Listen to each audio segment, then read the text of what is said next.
COVID-19 Inquiries Hearing Suite. May we have your attention for some brief housekeeping announcements. Waverley Gates has a fire alarm test every Tuesday at 10 AM.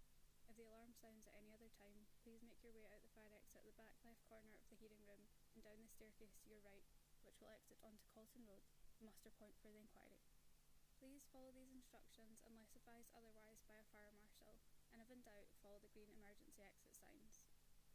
Do take a moment to familiarise yourself with our hearing suite etiquette. This can be found on the hearing suite TV screens now.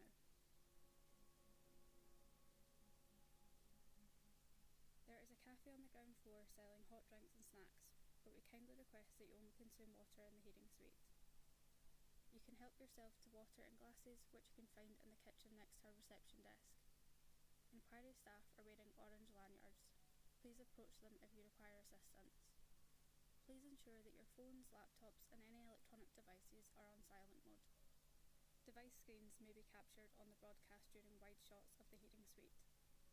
All attendees are kindly asked to stand when the inquiry chair enters and leaves the hearing room.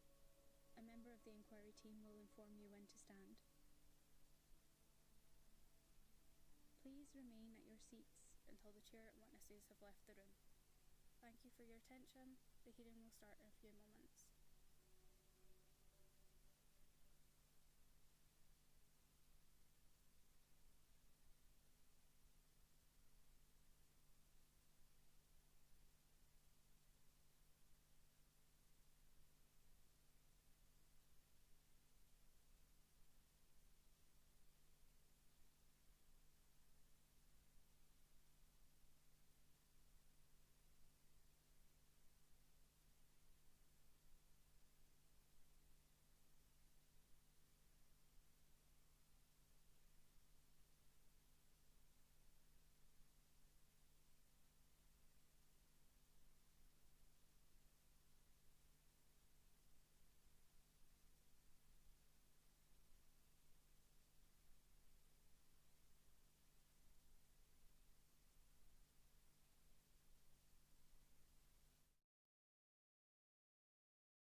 Now, good morning everybody, and welcome to our final set of impact hearings.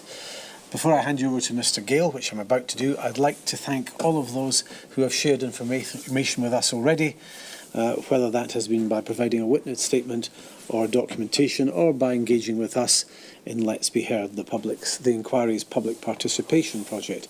My thanks also to those witnesses who will appear over the next 2 weeks.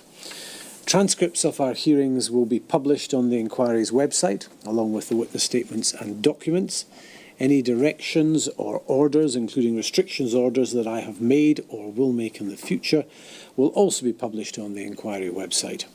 If I make any specific restriction orders, I will notify those at the hearings on the day. We may choose to protect third-party information for reasons of confidentiality by redacting statements or stopping the hearing if third parties are named inadvertently. It is my intention to make closing remarks after the final witnesses have given evidence in this tranche of hearings on the 20th of June. May I remind you that inquiry proceedings are broadcast on the Inquiry's YouTube channel and may be recorded to be watched later. Video cameras are located at the rear and sides of the hearing room and face those speaking. You should be aware that members of the public attending our hearings may be captured occasionally on wide-angle or room overview camera shots. Now, with these brief remarks, could I hand you over, please, to Mr. Gale for his opening statement? Thank you, my Lord. Good morning. And good morning to everybody in the room here with us today, and also to those of us who are watching us on our YouTube channel. As my Lord has said, today we begin the final tranche of impact hearings in respect of the impact of COVID-19 pandemic and the strategic decisions taken in relation thereto by the Scottish Government. These are now all being to be viewed through the prism of equalities and human rights principles and law. We began our impact hearings as long ago as the 24th of October 2023 with the evidence of Jane Morrison, a key member of the Scottish COVID bereaved group. Since then, we have heard in impact hearings in various tranches from over 300 witnesses and collected a vast amount of relevant documentary evidence, all with the purpose of informing our view of the impacts of the pandemic on a wide range of the populace of Scotland. In addition, our vitally important Let's Be Heard listening project has heard from over 12,500 people. As I previously observed, this approach is to obtain comprehensive and detailed impact evidence was deliberately taken so that we could build on that platform to proceed on to consider the implementation of decisions taken and the decision-making process itself. As an inquiry, we consider that this exercise, albeit a long one, has provided us with an unparalleled understanding of the impacts of the pandemic in Scotland, and importantly, a basis upon which we can critically consider the how, the when, the why, the by whom, and the on what basis those strategic decisions were taken. In accordance with our procedure under the Governing Act and rules, the inquiry invited core participants to apply for leave to appear in these hearings, and the following 15 core participants have been given leave to appear: Scottish COVID bereaved, Care Home Relatives Scotland, Long COVID Kids Scotland, Scottish Vaccine Injury Group, Homeless Network Scotland, Scottish Women's Rights Organisations, Refugees for Justice, Profound and Multiple Impairment Service, the Scottish Trades Union Congress, Scottish Healthcare Workers Coalition, Scottish Hazards, the Care Inspectorate, the Scottish Ministers, Public Health Scotland, and the Territorial and Special Health Boards. The witnesses we intend to lead in these hearings will be presented, some as individuals and others as panels. The leading of the witnesses will be in the hands of a number of members of the Council Inquiry team: Mr. David Turner, Advocate; Ms. Farima Barami, Advocate; Ms. Sarah Traynor, Advocate; and Mr. Graham Dunlop, Advocate, and myself. As has been our previous practice throughout all of the impact hearings, each member of the inquiry team will have met with witnesses in advance of them giving evidence. And I thank the members of the council team for their work individually and collectively in directing our work in connection with these hearings. The inquiry legal team for this set of hearings has been led again by Lindsay Patterson, Deputy Solicitor to the inquiry, and assisted principally by Christopher Boyd and Jacqueline Cooper, and also by other members of the legal team. Assembling the material for these hearings has taken a great deal of effort, and I pay tribute to that team and express my appreciation of the work that they have put in. In addition, the witness and hearing support officers, Leonie Duval, Caitlin Scott, have assisted throughout in both organising and reassuring witnesses in advance of giving evidence, and they will be here during their evidence to do that again. I thank them for their work. Witness evidence has to be translated into statements for our hearings, and I'm very grateful to the team of statement takers led by Kenny Warren. I should also thank the Let's Be Heard team led by Dr. Anderson for the immense amount of work that they have put into collating and analysing the responses they have received. Our evidential hearings begin today, and they will continue on Thursday and Friday of this week. Next week, we will be sitting on Monday the 16th and Tuesday the 17th, and concluding on Friday the 20th. Between now and the 20th of June, we will therefore be sitting on 6 days. The timetable for these hearings has been posted on our website.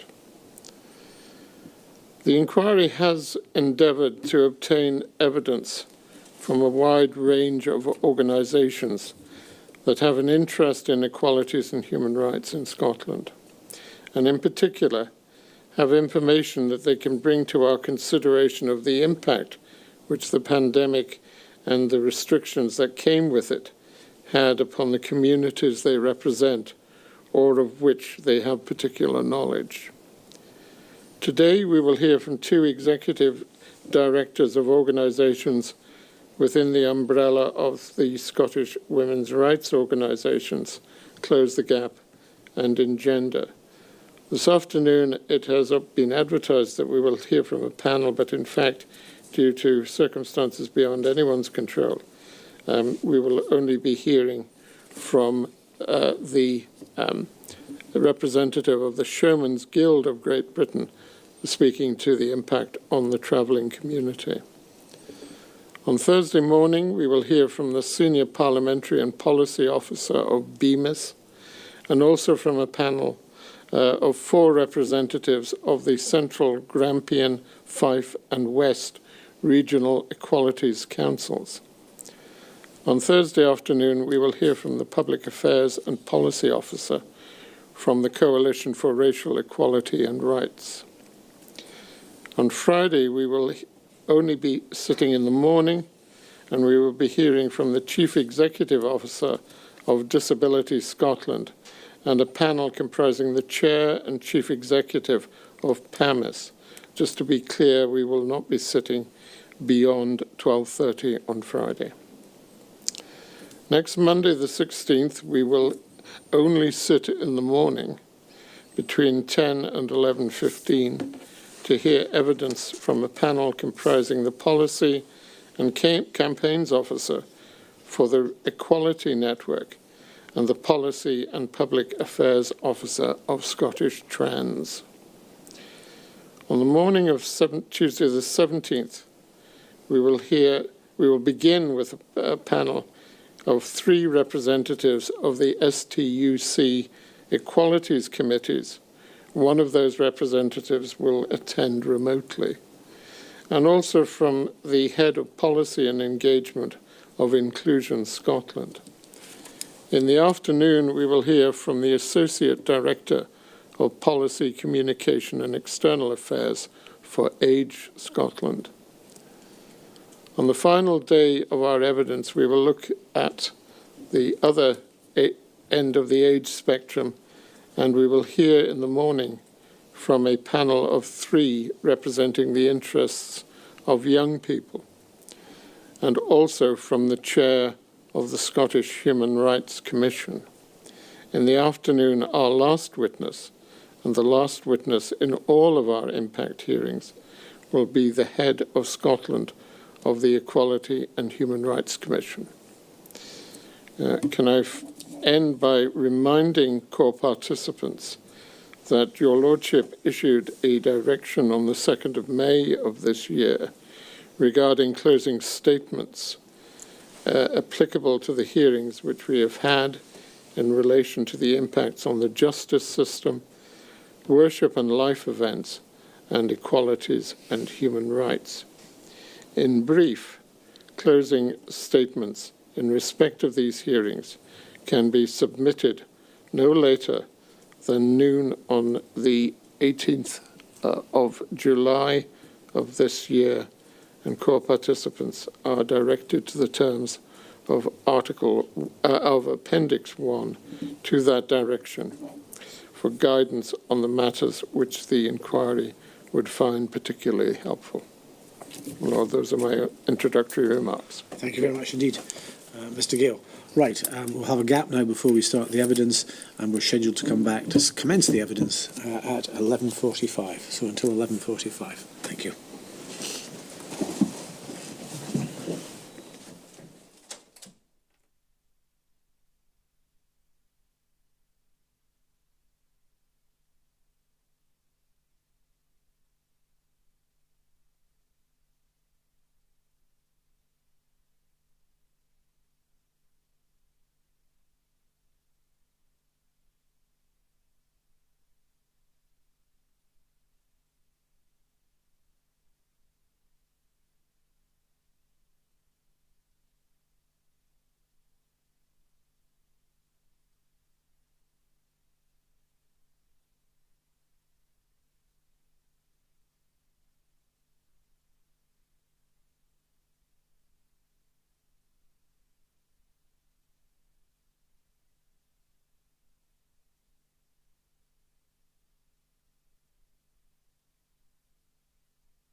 Now, good morning, Ms Traynor. Good morning, my Lord. My Lord, our first witness in this tranche of hearings is Anna Ritchie-Allan, the Executive Director from Close the Gap. Good morning. Good morning. Right, when you're ready, please, Thank you. Ms Traynor. Ms Allen, I think I might have given the game away, but I wonder if you could confirm your name and your role and within what organisation. Yep. My name's Anna Ritchie-Allan. I'm the Executive Director at Close the Gap. Now, I think during the early initial phase of this inquiry, a statement was submitted on behalf of a number of women's rights organisations, Close the Gap being included in that group. We heard evidence, I think, from Dr Marcia Scott from Women's Aid and Catherine Murphy from Engender. That was on the 2nd of November of 2023. You, I think, were able to contribute to some of that evidence at that time, is that right? Yes, that's right. You now have kindly provided a statement to the inquiry in your own right and exclusively from the organisation Close the Gap, which forms part of your evidence today. For the benefit of our records, the reference for that statement is SCI WT 31 number 1. Now, as you know, your evidence today is intended to supplement that statement, so please be reassured there's a lot of information in there. If there's anything that we don't cover today, your full statement and the other documents submitted with it remain before the inquiry. I wonder if you could begin perhaps by telling us about Close the Gap. What is the organisation and how is it distinct in terms of the group of women's rights organisations? Yep. Close the Gap is Scotland's policy advocacy organisation working on women's labour market equality. So our specific focus is women's labour market participation, so the barriers that they face in entering work and progressing in work and in the types of jobs that they do and the levels at which they work. And would I then be right in saying the aim of that organisation effectively is equality in the labour market? Yes. In order to further that aim, what work does the organisation undertake? So we undertake a range of policy advocacy work, primarily in that realm of trying to influence Scottish Government policy making, so not just related to what happens in the workplace, but recognising the systemic influencers that determine how women engage with the labour market. So thinking about childcare and employability, economy policy, lots of different issues that come together that constrain women's ability to do paid work. We also do a lot of work with employers individually and on a sectoral basis, trying to influence the policies and the practice that they have in their organisations. And the final area of our work is around research and analysis. So, and particularly interested in women who are most marginalised in the labour market, so disabled women, racially minoritised women, for example, and the compounding inequalities that they face. In paragraph 4 of your statement, you mentioned specifically the gender pay gap. Why is that important to the work that you're doing? So the gender pay gap is one of the key indicators of women's labour market inequality. Although it's decreased over the longer term, it's a persistent feature of Scotland's labour market. It represents a lifetime of inequalities that women face across a range of different areas in education, skills, in access to childcare, as well as their experiences within the workplace.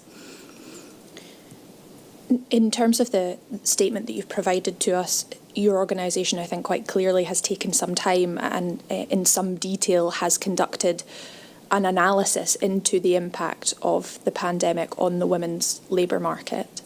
And you helpfully signpost within the statement a number of key themes, which I wondered if we could touch on, which seem to be relevant factors in assessing the impact on the labour market. And the first of which you turn to, I think, at paragraph 11 of your statement, and that is the fact that women were the majority, you quote 79% of key workers. I wonder if you can explain a bit more about that and why that is really the first issue that you highlight as relevant to the impact of the pandemic. So that figure is driven by something called occupational segregation, which describes where men and women do different types of work and different levels of work. And so women tend to work in specific jobs in the economy. So that could be in social care, it could be as a cleaner, it could be in teaching and nursing. These types of jobs tend to be primarily done by women, and men are more likely to do a whole other range of occupations, particularly technical ones. But the key point there is that occupational segregation is very rigid. It hasn't shifted generally at all in any positive way in modern times.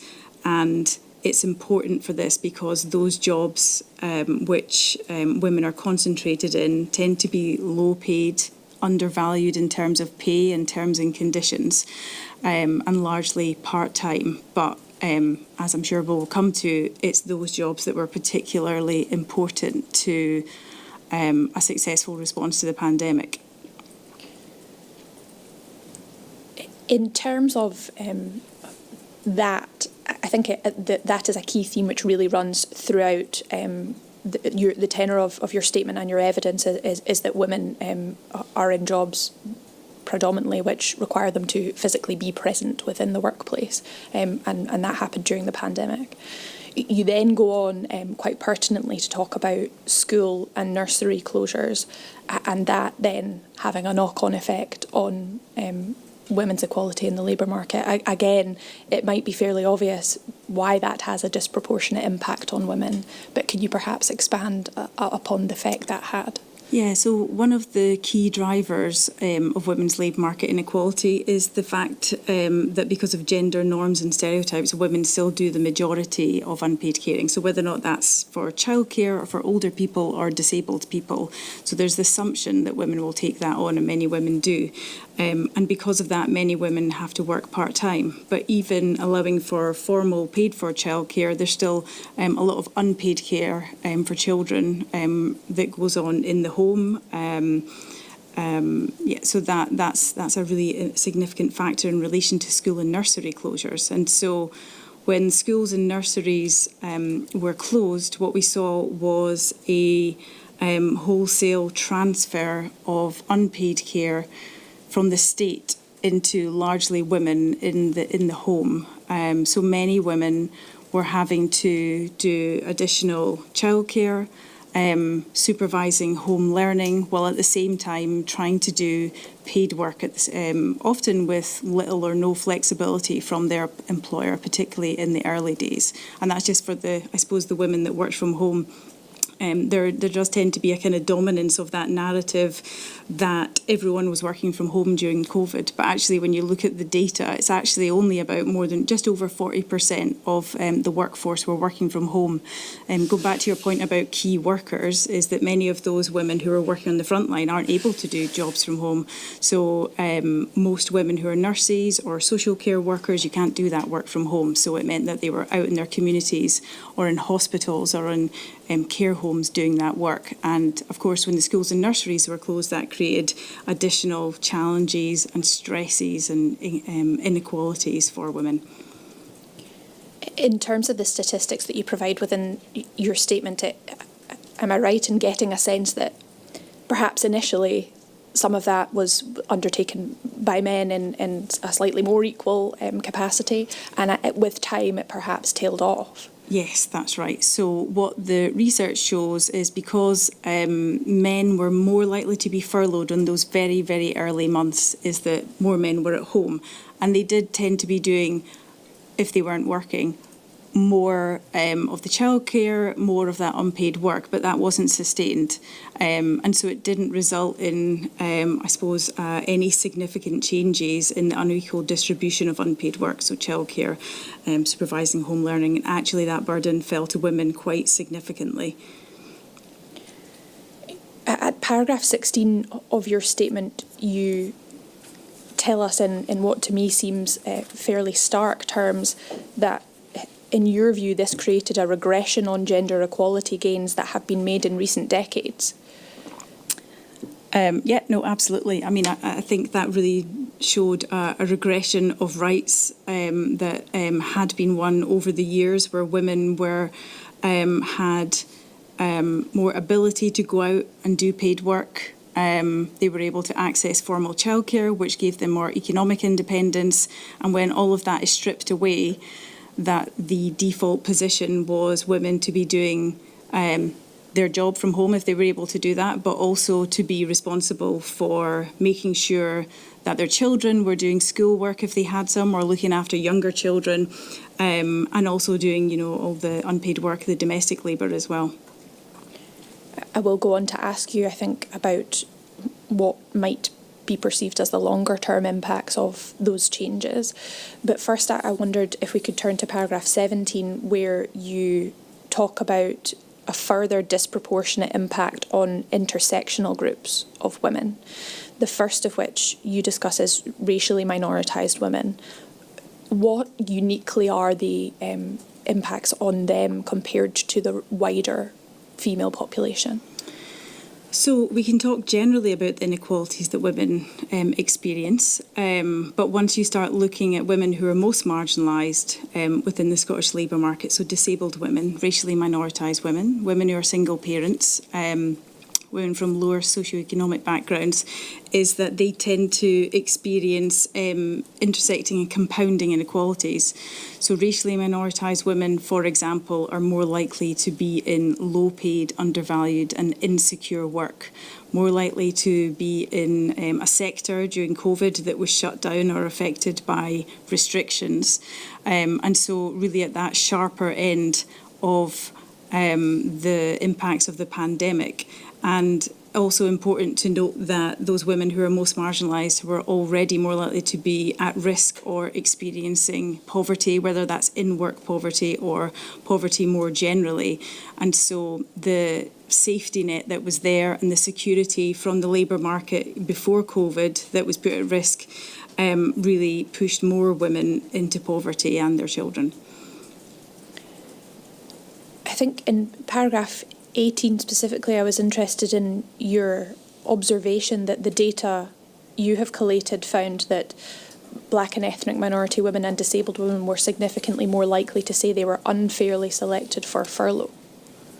Yeah, no, was that something reported to you? Yes. So what came out through as a theme from that survey data was around racially minoritised women and disabled women being significantly more likely to report that they had been selected for redundancy because of discrimination, but also other research which showed that they felt they had their request to be furloughed had been refused, and that was based on discriminatory factors too, was their perception.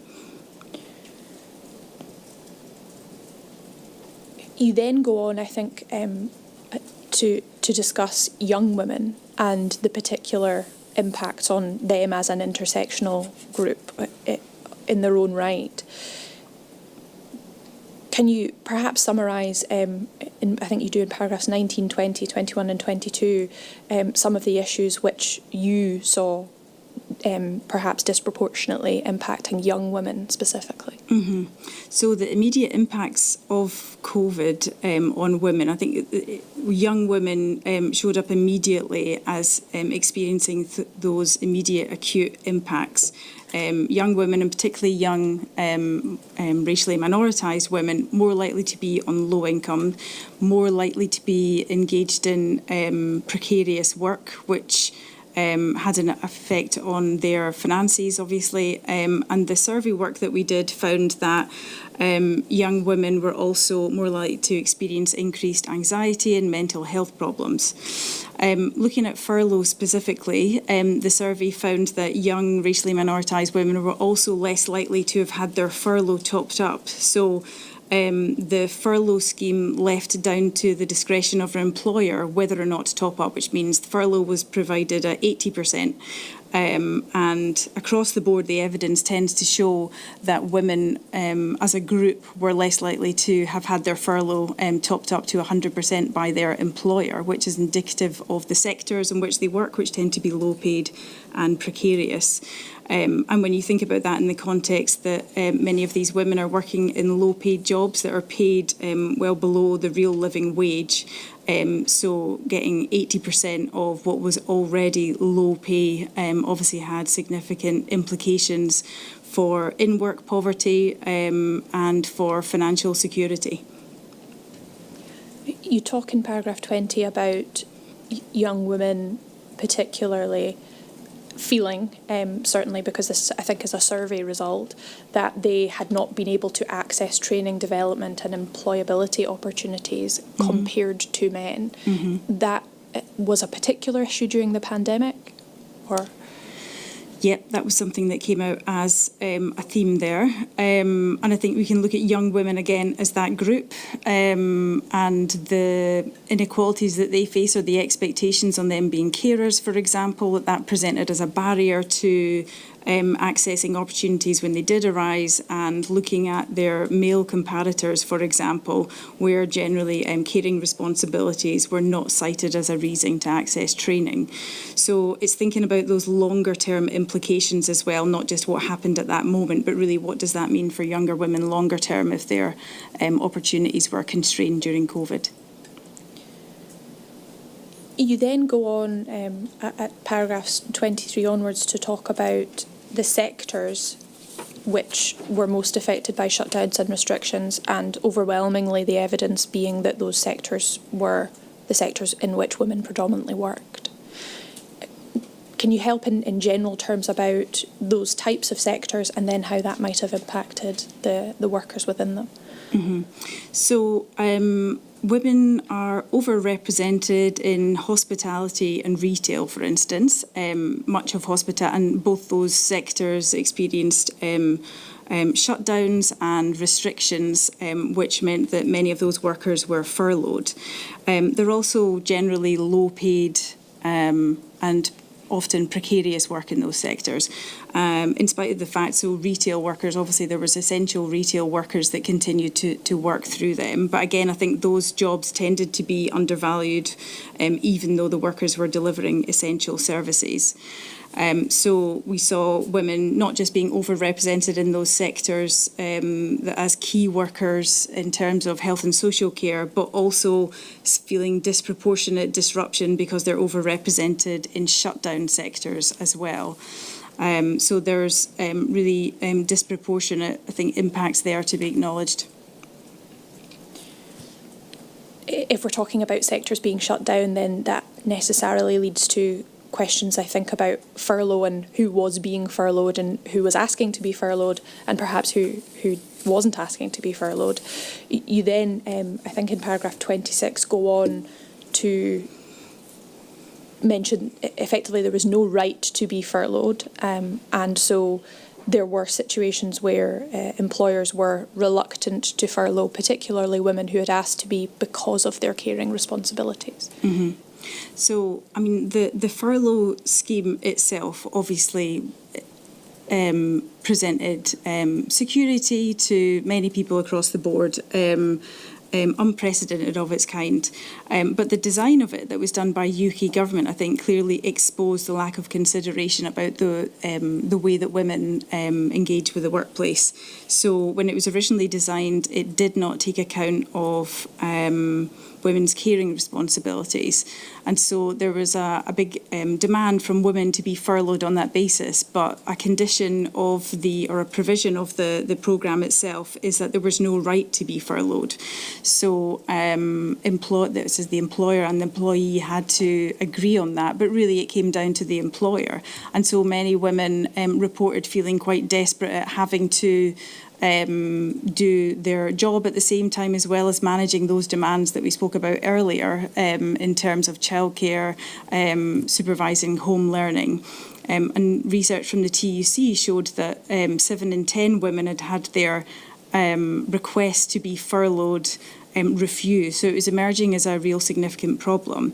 In response to advocacy from civil society organisations, caring responsibilities were then introduced into the furlough scheme as a reason for being able to be furloughed. But by that point, there was quite low awareness of it among employers. And so there was quite a bit of work to be done. Probably not enough was done to make employers aware that that was a possibility.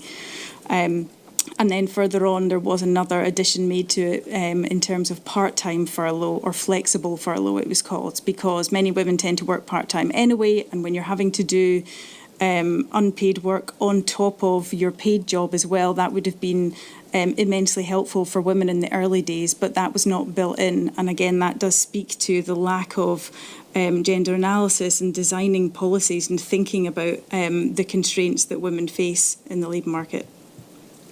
And I know that is a kind of overwhelming topic that we're going to come on to discuss later. In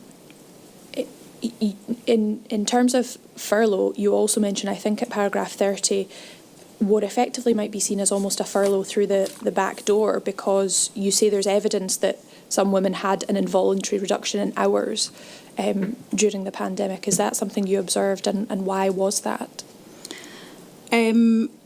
Yes, that came out as evidence, really. I mean, I think what we see generally is that there tends to be discrimination embedded in decisions, particularly in relation to redundancy. You know, there's a body evidence which shows that women are often disproportionately affected when there is discrimination in those types of decisions. So what we saw was that many women had reported, or some women had reported, that they'd had an involuntary reduction in hours, which adversely affected their pay, of course. And what that means when you take a step back is that if the furlough scheme had been introduced and it included being furloughed for caring responsibilities and it included a provision for part-time furlough, then that would have perhaps negated that. And so it would have had a more positive effect on women, and it wouldn't have pushed their families into poverty. So you can see the failings of that furlough scheme and the way that women were disadvantaged by it. Throughout your statement, but particularly you raise it at paragraph 31 onwards, it becomes clear, certainly to me, that data is something which is incredibly important to your organisation in assessing what these impacts are and working out what we can do about them. You talk about, in paragraph 31, a deprioritising of women's equality in terms of suspending reporting and the implications of that. First of all, tell me why data is so important, and then we can go on to discuss why it was affected during the pandemic. I mean, data is so important because without data, you don't know what's happening in women's lives. There's different types of data that we have, and it could be statistics and numbers that are helpful, but you also need that qualitative data to better understand women's experiences. But there is a lack of data, particularly intersectional data. So that means the intersection of gender with race and disability. So, and that's a systemic problem that needs to be addressed. You mention at paragraph 32 the suspension of gender pay gap reporting by the UK government.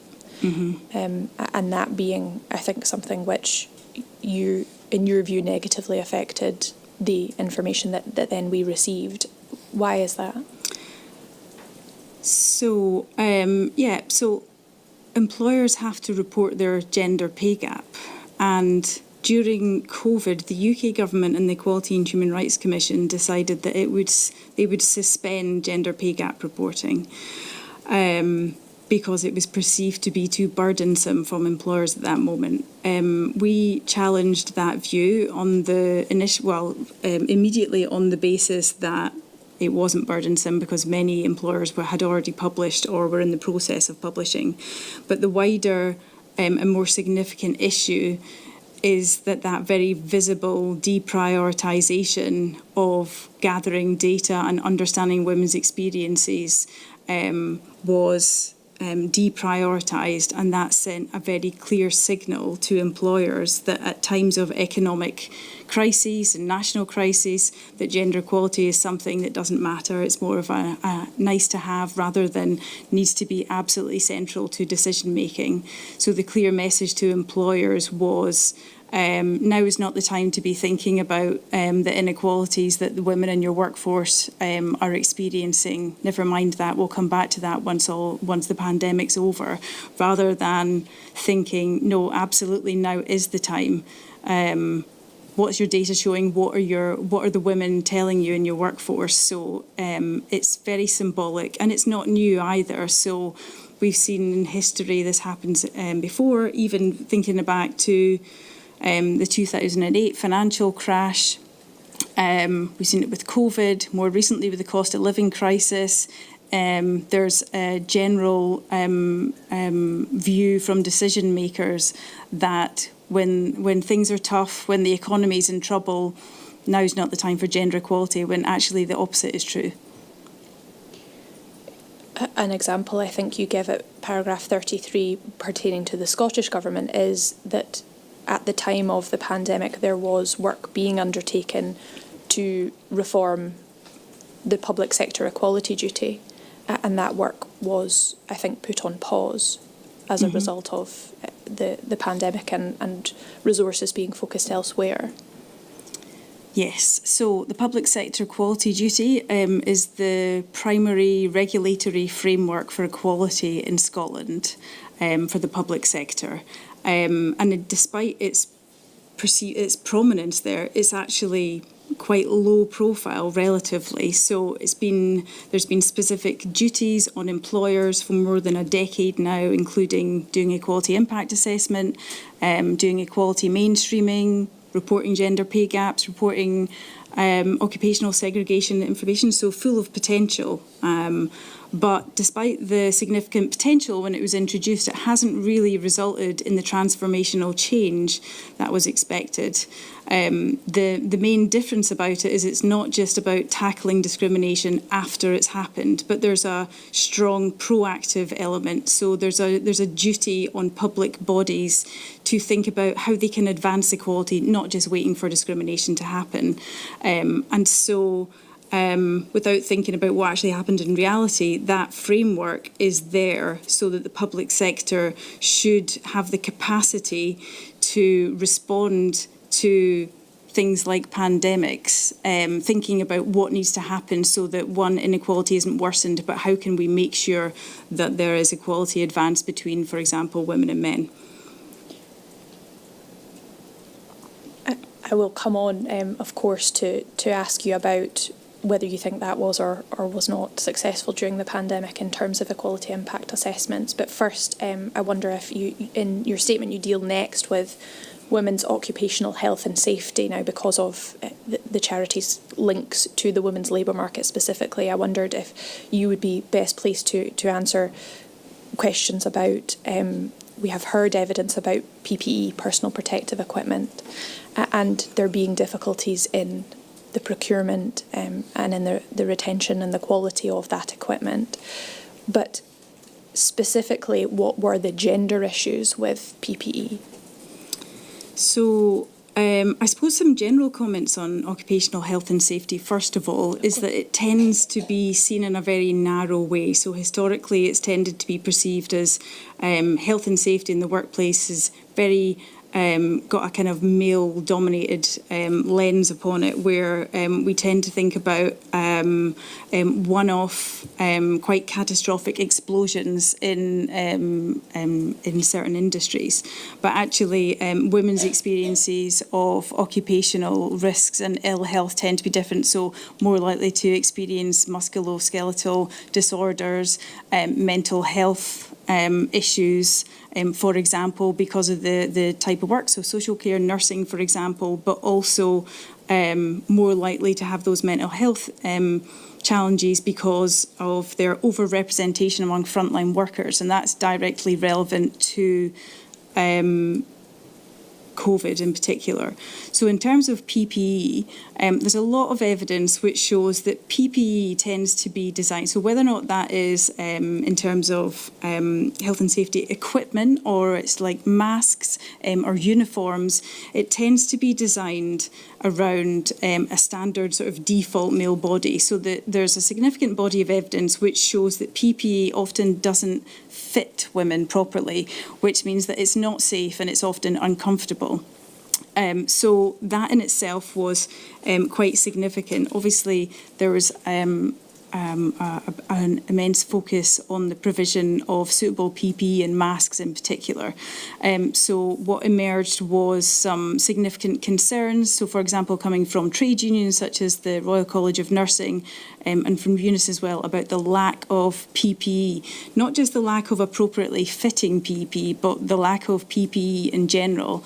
And so this was an issue across the board, but I would say highlight social care in particular, which showed that there was a particular lack of PPE and masks, where we saw that 80% of social care providers reported that they didn't have enough PPE for the workforce, which of course made it much more risky to do their jobs, significant exposure to the virus in that type of job anyway. And when you don't have any suitable PPE, vastly increases your risk of contracting COVID.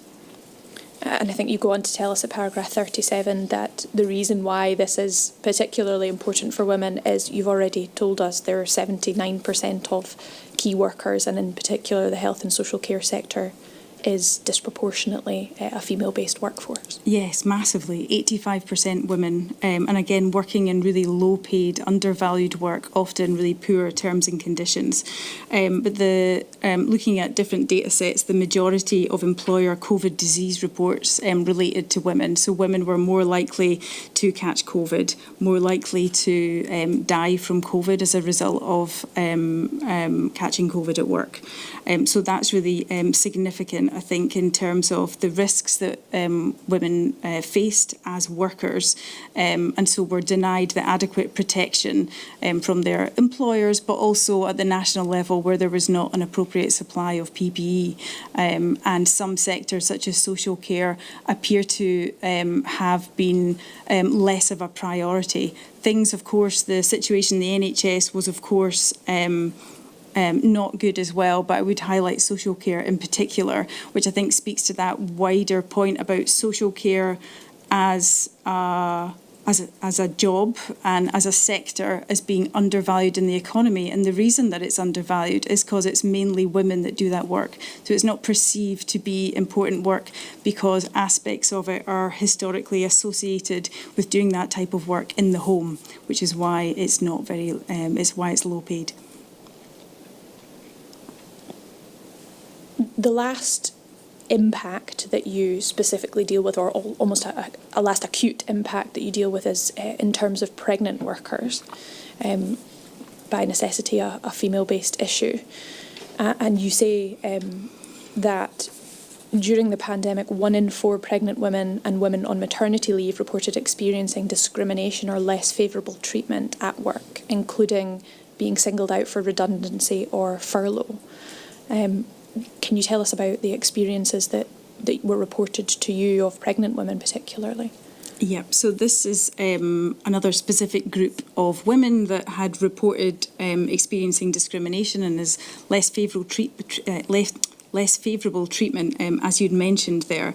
I mean, pregnant women being unfairly selected for redundancy is not a new issue in itself. There was a large piece of research done pre-COVID by the Equalities and Human Rights Commission which identified the scale of pregnancy and maternity discrimination, which is quite vast. But I think also what we've saw is that pregnant women's health and safety rights were routinely breached during the pandemic, which I suppose have at a time when you'd be particularly concerned anyway about your health, but if you're pregnant as well and you don't have that reassurance from your employer that is being prioritised by the organisation, it is deeply concerning.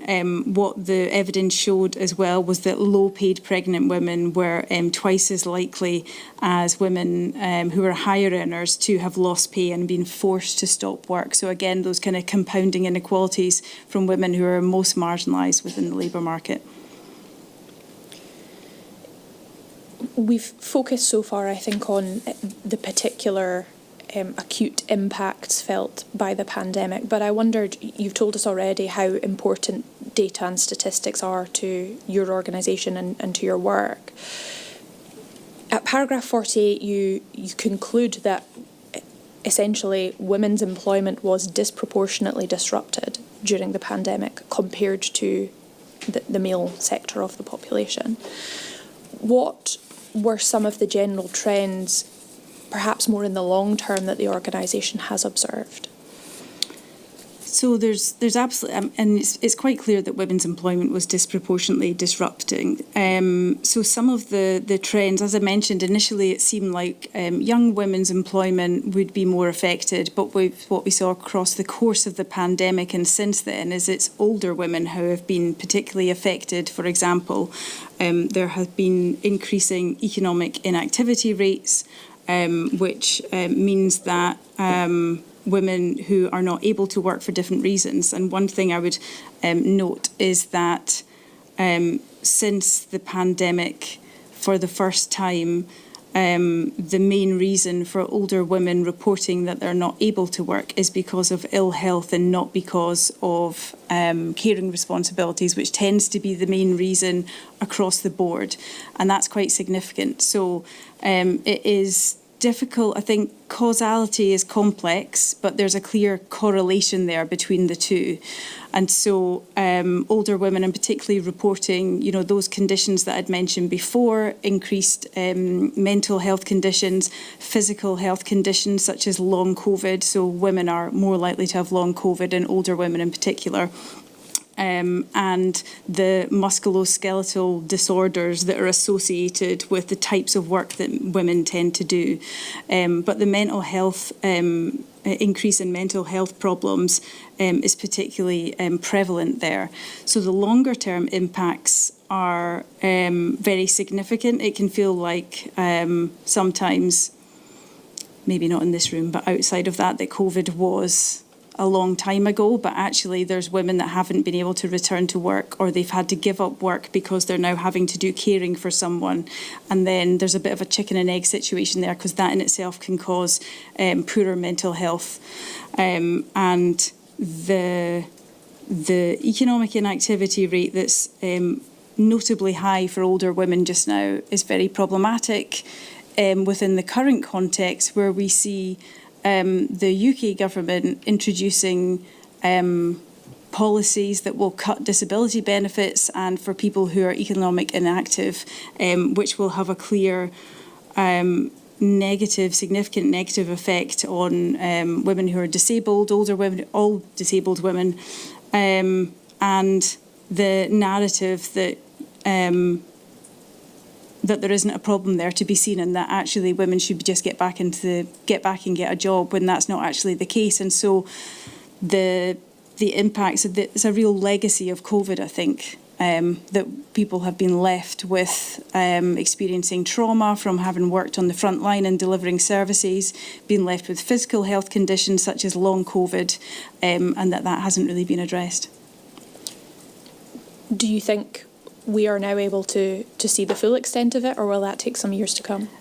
No, I don't think so. I don't think the full extent of it has been seen. But I think also what is needed is much more granular data to understand. So even looking at older women's labour market participations, that's looking across at the UK level. So at the Scotland level, we don't have sufficient data to be thinking about what does that look like for older women who are also racially minoritised. Like, what is their experience? So we don't have a clear picture of that, but we can see general trends. And I think without that additional support, then it's difficult to see how it can improve. Turning then rather than the actual impacts which you have analysed and provided statistics for, and moving on to the policy response to the pandemic. You begin, I think, that section at paragraph 61 of your statement, and it's headed decision making. And you have overarching comments, and I think the overarching comments narrate your view that perhaps, particularly the Scottish Government, because of course that's what we're interested in, did not necessarily fully consider gender implications when making pandemic policy. Can you tell us in general terms, is that your view, and if so, how have you arrived at that view? Yes, that's my view. And I would go back to, as well, the context for the public sector equality duty, which has been in place for more than a decade now. And so that is the backdrop, and the lack of investment in making sure that the public sector equality duty delivered its intended aims.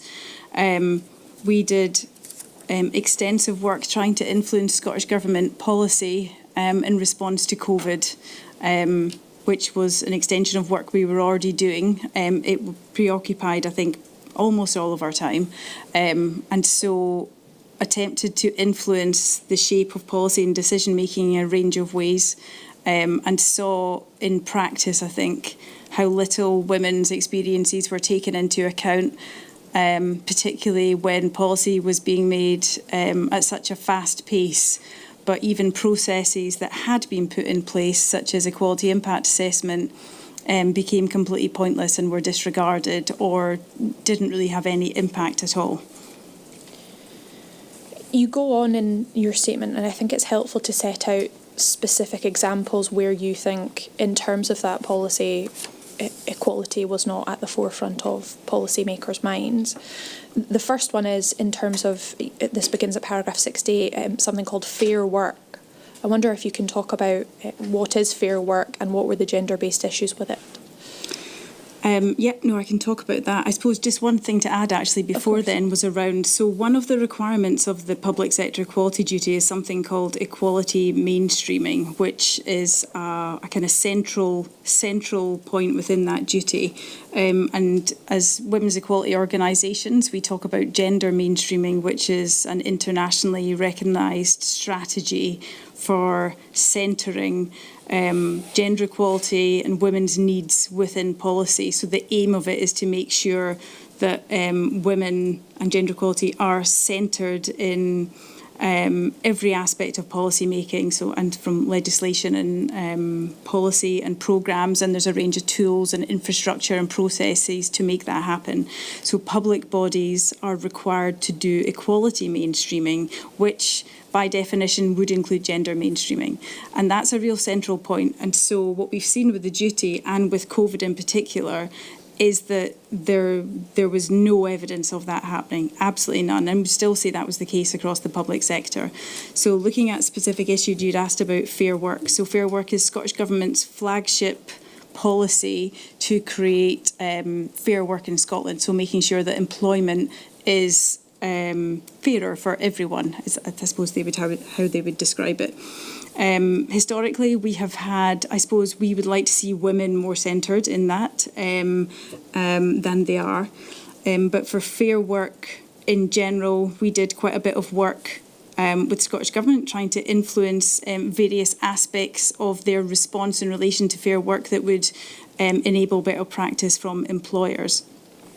So, for example, there was a joint statement that Scottish Government developed with the Scottish Trade Union Congress and about what that would look like. What were these fair work principles that employers should adhere to in responding to the pandemic? And similarly, there was Scottish Government produced a suite of industry-specific guidance for employers on creating safer workplaces. Now, what happens with these documents tends to follow a distinct pattern. We will read them, either we will see that women aren't mentioned at all, or women may be mentioned once or twice, and it's a very marginal consideration. So the same happened with these, and we made specific recommendations to Scottish Government about specific actions that could take into account women's needs to make sure that they were accessing safe workplaces. So thinking about women's caring roles, whether or not there's pregnant workers, for example, two very particularly obvious examples. What we found was that these recommendations that we made were largely ignored by Scottish Government to the detriment, I think, of the implementation of these by employers, because we know that employers don't have the capability to think about, often they don't have the capability, or it's not their priority to think about the way that women experience the workplace. And so it's unrealistic to think that employers will be able to operationalise something that isn't very practical. So advice needs to be practical and it needs to be relatable. And there was nothing in the guidance that was produced by Scottish Government, which directly spoke to the inequalities that women were facing during COVID. So essentially it needs to come from the top rather than coming from employers themselves, and you made recommendations for inclusions to be made in terms of the guidance, industry-specific guidance, and that, at least to some extent, wasn't followed or wasn't to followed. a large extent, yes, I would say a large extent, yes. So we expect Scottish Government to be very clear in asking employers to implement certain policies, because they should show leadership on this. They have stated aims around gender equality and gender equality at work specifically, but we didn't see that because it's assumed, well, sometimes it's assumed to be implicit, other times it's just not thought about.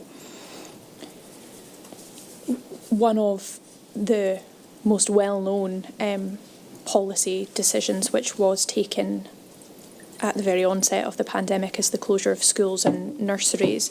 You also, I think, in your statement mentioned reduction in social care packages. I wondered if, in relation to that, you could tell us where you think the difficulty was in assessing any equality assessment.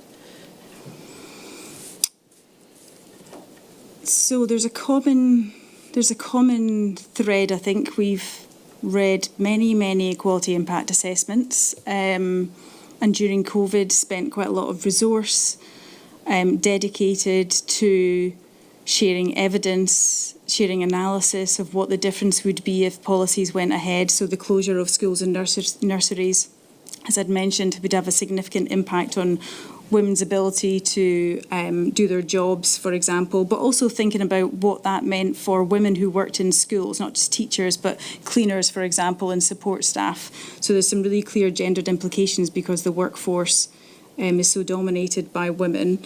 The general points around equality impact assessment is those people. So people that are doing equality impact assessments often don't have the capability or the knowledge or the data to apply that in an equality impact assessment. So it was difficult to see where they were making a difference, but also because equality impact assessment generally tends to be done too late in the process.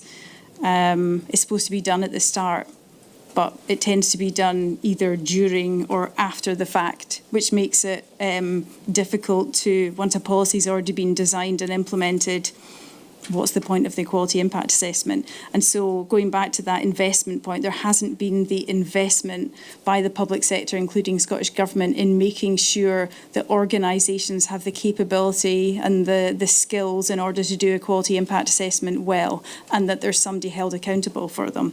And we saw that play out very quickly in COVID, where all processes were just kind of pushed aside because of, officials were working at pace, as they said.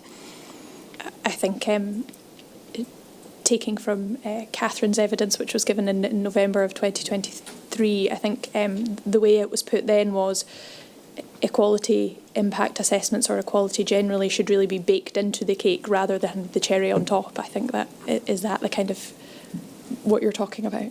Yes, absolutely. So going back to the gender mainstreaming point, it should be, it should be in with the bricks. It should be a part of your routine. It should be a routine objective in everything that public bodies do. And it's not. And in COVID, you saw it slip down even further.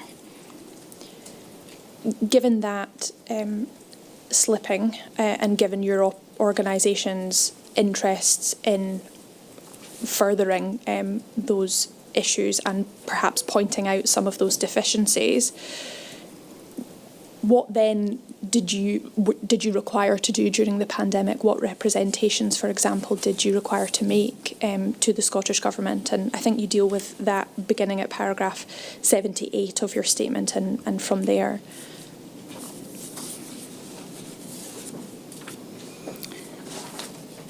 So we participated in, well, two main things, I suppose. We worked to gather as detailed a picture as we could of what was happening on the ground. So at the national level, we tried to look at labour market and data that was emerging, but it was quite a complicated picture.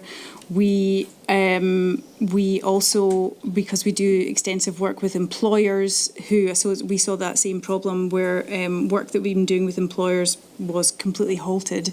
But trying to gather intelligence on what was happening within different organisations, particularly in the public sector.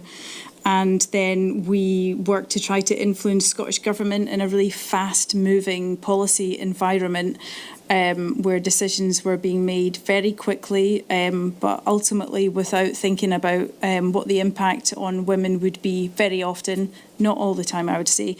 And we participated in working groups, in sessions to try to do some rapid capacity building with officials and points, for example, around equality impact assessment.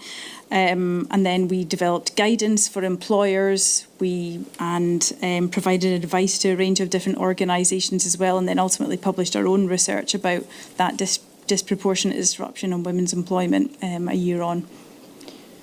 In terms of the work that you did with employers, how receptive were they to the influence that you were trying to achieve?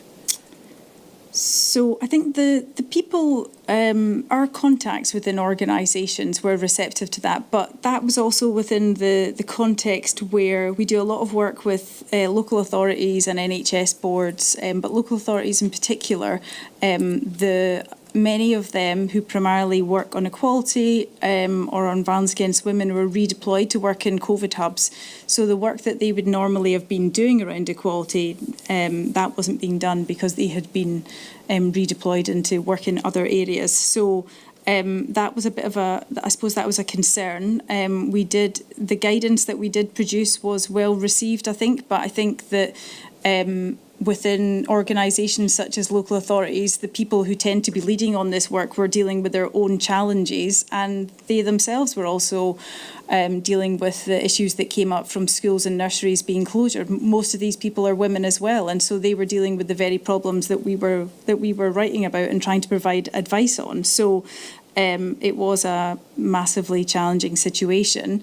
The guidance was well received, I think, by employers, but also the priorities again were kind of women's equality tended to be deprioritised. You at paragraph 88 tell us about your involvement with engaging with officials in Equality, Inclusion and Human Rights Directorate, and I think what you say in relation to that is the success of our influencing efforts was limited. Why do you think that was, picking up on all of the themes I think that we've discussed so far? So I suppose generally we would say that there was limited success in influencing Scottish Government officials, but the one caveat to that is I would commend colleagues who were working in the Equality Unit, in the Equality, Inclusion and Human, who made genuine efforts to bring together women's organisations at that time, keep everyone in touch, meeting fortnightly. The minister was involved at that point too, and then trying to make connections across Scottish Government so that we could provide on-the-spot support to them, but also ensure there were connections made so that we could try to influence policy in those areas. So they worked as best they could, which kind of mirrors what already happens within Scottish Government. You know, you're working with people who are whose focus is shared areas around women's equality.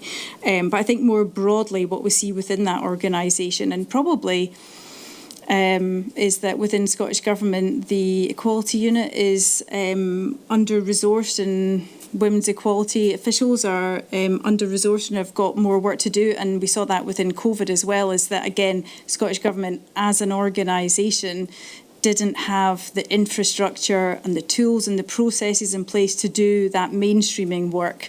And so it came down to a very small number of people, which was impossible to do because that investment hadn't been made. And so the challenge was too great then. And I think, again, like our priorities of women's equality was just seen as a marginal concern that was deprioritised generally, not all the time, but generally. We only have a short time left, and I think paragraph 101 of your statement, from page 32 onwards, you really go on to reflect about the lessons perhaps that can be learned. I wondered if there were any of those lessons which you think are perhaps most important to emphasise. Of course, we are interested in lessons to be learned as a result of the pandemic, so perhaps you could summarise some of the key ones that you have arrived at. So I think broadly, what we've learned from COVID is that women were disproportionately affected, and those women who were most marginalised as well were particularly affected because of existing gender inequality. So the fact that women work in different jobs and sectors, the fact that they were the majority of key workers and the workers within those sectors that were shut down and already being living in poverty or at greater risk of poverty, that is why they were so acutely impacted by the pandemic. And so one of the key lessons that needs to be learned, I think, is that there needs to be a much more concerted effort and strategies and investment in tackling gender inequality and making sure that those inequalities that women face, not just in the workplace, but in every area in the economy and elsewhere, is that those must be addressed if this is to be avoided in the future. And what that means, I suppose, is about there needs to be sufficient investment in improving the regulations that we have. For example, the public sector equality duty, we know that they're not working just now. Scottish Government has been reviewing, they have been under review for, I think we're at 7 years now. That's how long that review's been going on. But we need to see a pathway to progress. And it's not just about improving the regulations, it's about investing in what we say is intersectional gender competence, which means that the people who are making decisions and making policy have the skills and the analytical capability to understand what the differences are between men and women's lives and make sure that the policy is designed to challenge that and to lessen it. So there needs to be sufficient investment in skills and capability in the public sector. We need to see more effective regulations, and there needs to be investment in improved intersectional data in particular. So we know generally about what's happening in women's lives, but we need to have a much more detailed understanding about those impacts, because otherwise it's difficult to design solutions unless you understand that problem. And I think that was one of the big challenges with COVID in particular, is that we didn't have enough data, and we still don't, to understand what those legacy issues are. And I suppose what underpins all of that is leadership and prioritisation. So we could have ambitions. Scottish Government and public sector probably got ambitions on women's equality, but that's actually no good unless it's prioritised at the time at which it needs to be prioritised, so that it's seen as a real central concern, and that's good not just for women, but it's gender equality is good for everyone, good for a fairer society and for mental health and for the delivery of services, making sure everyone has what they need and that everyone is able to make choices free from constraints. So it's I suppose comes down to avoid all this happening again, there needs to be a real significant shift in the way that we invest in equality. Thank you. Those are all the questions that I have for you. Just leaves me to thank you for giving evidence today. Thank you. Thank you, Ms. Traynor. Thank you for your evidence. Very grateful. Very good. We come back at 12 o'clock. Thank you. All rise.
Good afternoon.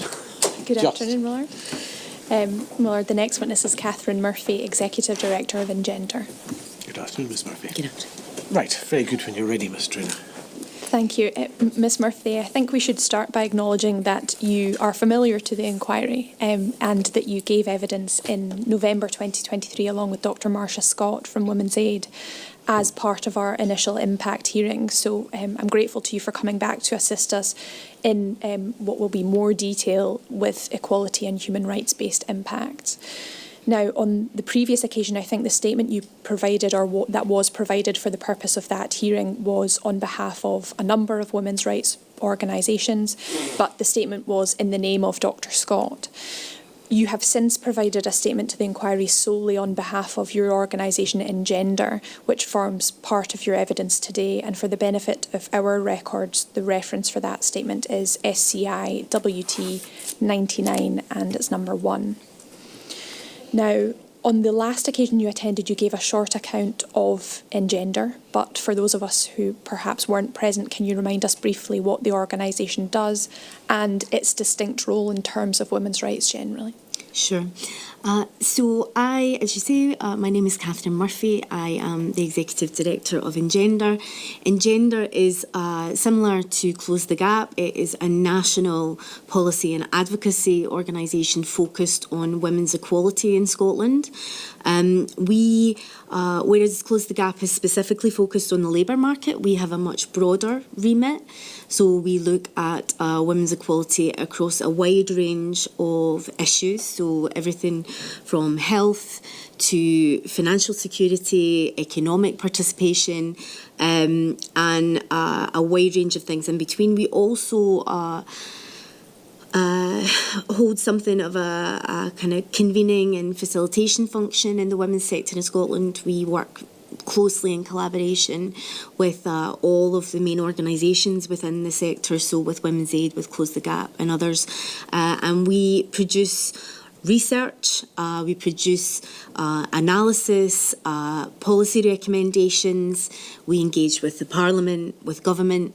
We also look internationally to best practice in other countries and within the agencies like the EU or the UN, and we engage with the human rights process, so with the CEDAW committee, the Economic, Social and Cultural Rights Committees of the UN, for example, on Scotland and the UK's performance on women's equality in that respect.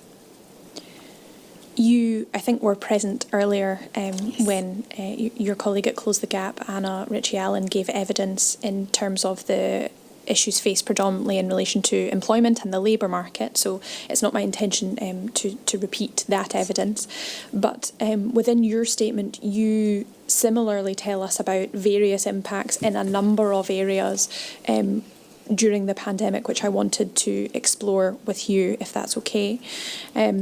First of all, as with Anna, I would intend first to focus on the impacts and then, of course, go on to discuss Engender's perspective on their engagement with policymakers during the tenure of the pandemic. So we will get to that important area. But first, turning to some of the impacts that you highlight, particularly within your statement, and I want to turn first to paragraph 84. So it's some way on in your statement, but you tell us about there being issues with social security policies and the benefit system generally. Can you tell us what issues were experienced by women during the pandemic, and relative to Scotland and the Scottish Government, how those perhaps were mitigated? Yeah. So when the pandemic hit in 2020, we were essentially a decade in to an austerity agenda, which had been largely led, obviously, by the UK government, which had introduced new architecture within the social security system, so new benefits such as universal credit had been introduced. There had also been real-term cuts to existing benefits, so benefits like benefits around children, assistance for children, etc., these had been diminishing in real terms under the rate of inflation for some time.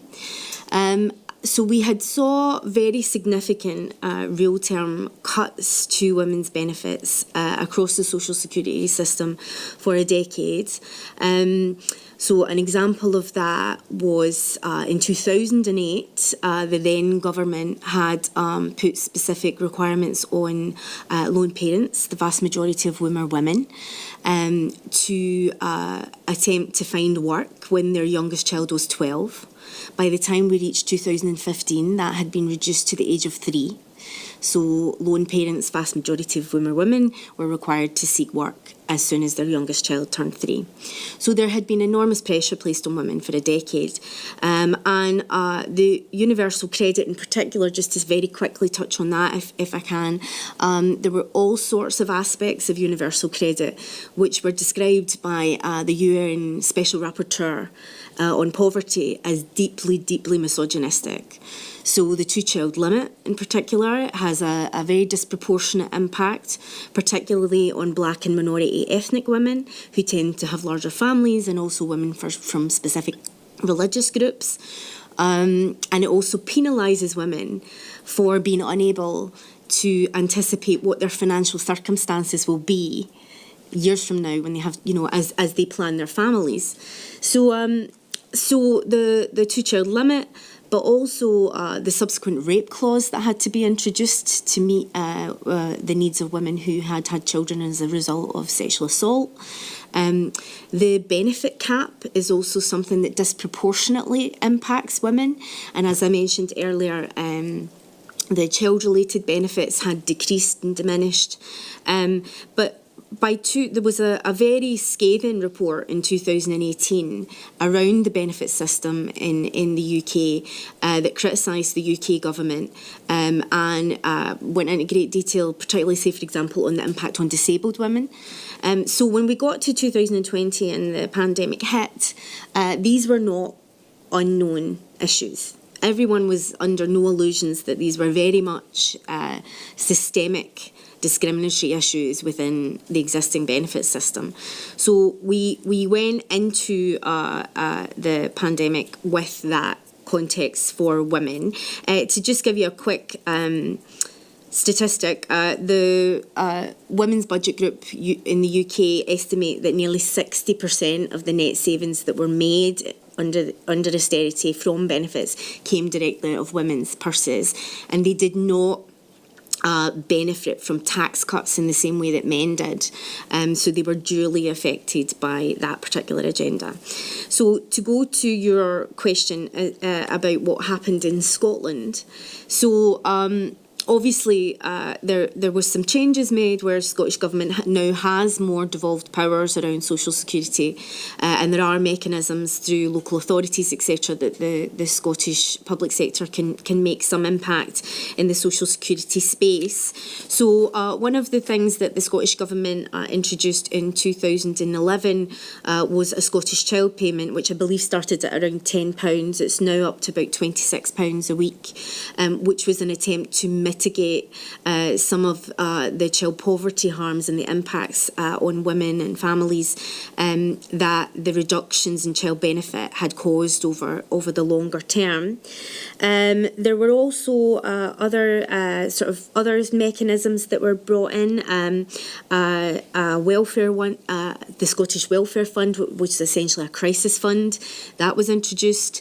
The Scottish Government also, through local authorities, negates the bedroom tax that was introduced, and women tend to be higher level users of social housing and renters. So the bedroom tax also potentially had a stronger impact on women. So Scottish Government, through additional discretionary payments, introduced some mitigations of the bedroom tax. So the Scottish Government did try to bring in within its powers some attempts to lessen the harms to women, but they weren't always as implemented as well or communicated as well as they could have been. And the Scottish Welfare Fund is a good example of that. So turning to the Scottish Welfare Fund, that I think you give as you said, a particular example of a policy which has been in place, but perhaps which during the pandemic wasn't utilised to its full potential. Can you tell us why you've arrived at that view? Absolutely. So the Scottish Government did increase that fund quite substantially, and as I say, it's a crisis grant-based fund, and they did, in recognition of the extreme pressures being put on people, particularly most marginalised individuals and marginalised women, increased that fund quite significantly. However, there wasn't when the data was looked at, there wasn't an increase in applications to the extent that was expected or that tracked alongside the level of pressure and harm that we knew was occurring. And one of the reasons for that, I think, is that we didn't feel that the communication around that the grant, the availability of that grant, the mechanisms for applying for that grant, it hadn't been communicated as well to communities as it could have been. And two particular groups that we felt had been particularly poorly served, even though they had been demonstrated through lots of data, lots of research, as being particularly in need of those grants. One was women trying to leave domestic violence situation. So the research had shown that they were a key target group for that particular grant, and would be looking at particularly given the increase in domestic violence during the pandemic, they were a really key target group for that particular fund.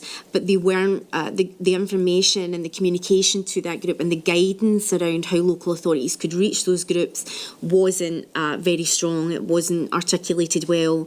There wasn't enough focus on that particular group as a target for that particular fund.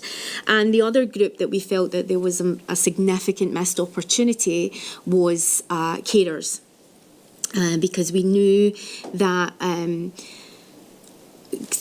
speaking to many of the issues that Anna raised around the enormous increase in unpaid care that women took on the burden of during the pandemic, we knew that that associated with a lot of that as well was additional costs. People's livelihoods were being severely impacted by the fact that they had to take on this additional care and didn't really have much choice in how to navigate it. We knew that carers were under enormous pressure, and many of those carers as well, because of their pensions, they possibly didn't meet the threshold for carers' benefits. And we know that many unpaid carers across the UK and in Scotland don't meet the threshold for carers' specific benefits. So we knew that there would be a lot of people that wouldn't be getting additional support, but we also knew as well carers' benefits are amongst the lowest rating benefits. It's very minimal sums of money that are given to carers, and we have been advocating for decades that carers' benefits are not good enough. They're not. They are far. They are nowhere near enough that carers need to survive and provide, and given the level of pressure that it puts on people's ability to earn independently.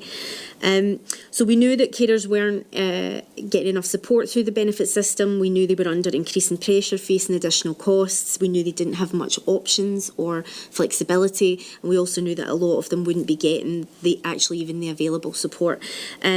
So the UK government hadn't made carers' benefits a passporting benefit to other sources of support, and we advocated to Scottish Government that we really wanted as strong as possible focus on carers through the Scottish Welfare Fund to almost potentially even make a specific carers stream of that fund to make sure that carers in crisis could access the immediate support that they needed, regardless of whether they qualified for certain benefits or not. But unfortunately, that didn't happen to the extent that it should have. So carers missed out significantly from the Scottish Welfare Fund based on what we thought would have been possible. I think you say in your statement really in relation to these two groups in particular, it's really a missed opportunity because the funds were there, but people just didn't know where to go in order to access them. Yeah, and there was some funding that was provided to carers, which was kind of one-off payments, and I believe there was one that was made in December 2020, and we advocated for another in 2021, I believe, and then it wasn't till the latter part of 2021 there was another double payment made to carers that I believe that came through UK mechanisms with the Scottish Government implementing it. So there was some additional money provided to carers, but it was very ad hoc, it was very after the fact, and it was very small amounts of money. And so I think that probably of all the groups in society that were most poorly served by the social security system during the pandemic, given the scale of what they were delivering for the state, carers were that group essentially, and a huge number of them are women. So it had a disproportionate impact on women. Moving slightly away from social security into an area which no doubt is impacted by that being housing and homelessness. You provide us with statistics and with some kind of anecdotal observations in relation to women's experience of housing and homelessness generally, but also relevant to the pandemic. What particular gendered issues in relation to that topic did you see? Yeah. So women are less likely to be, there are really significant gender differences in women's experiencing of housing. So women are less likely to be homeowners than men. They're more likely to rely, as I've said, on social housing. They're more likely to be in the renting sector and to be private tenants. They also have to use a significantly higher proportion of their income and their exposable income on housing costs than men do. So women are disproportionately impacted by housing policy in a way that is poorly understood in government. The other thing as well to bear in mind is that women's homelessness is often homelessness is seen because of the visibility of homelessness in towns and cities. Homelessness is often viewed as quite a specific rough sleeping male experience, and the rough sleeping experience of homelessness is that it disproportionately impacts men, but women's homelessness is experienced in a different way. It's not that they don't experience homelessness, but it's that women tend to rely on partners, family, friends, because they often have dependents, and also it carries more significant risks for them to rough sleep that they do. They find other mechanisms to sofa surf, those kind of things. So women's homelessness is often described as a kind of invisible homelessness that's not often recognised in policy making. So I think that when there was a rightfully significant attempt by local authorities and by government to support rough sleepers and people at that really extreme end of homelessness, but that meant that that was right. That was a correct focus, but what it focusing only on that meant that women's homelessness was often very misunderstood and not catered to in terms of the response within the pandemic, and women therefore had much greater experience of being in really poor level accommodation, staying with friends and family, overcrowded accommodation and temporary accommodation that was quite specific to women's experience. The other aspects of it was that the eviction ban was a welcome decision for all tenants, and as I say, women are more likely to be tenants. But I think there was the support that was given through mortgage provision, for example, because women are less likely to be homeowners. That had a disproportionate benefit for men who were more likely to be homeowners than women. So there was in a lot of the kind of headline policy decisions that were made to respond to housing, to respond to homelessness, whilst you can see the logic in it, there was a lack of depth, there was a lack of gendered analysis about how things like mortgage support would disproportionately benefit men, and how women could potentially be brought in some way, like how tenants, for example, could benefit equally or in a similar way, and I think that was missed out, and as a result that had quite a significant impact on, a disproportionate impact on women, and benefited men disproportionately. You mentioned specifically at paragraph 94 of your statement the issues of overcrowding and women having housing needs which might necessarily include dependents, children, elderly relatives, those type of things.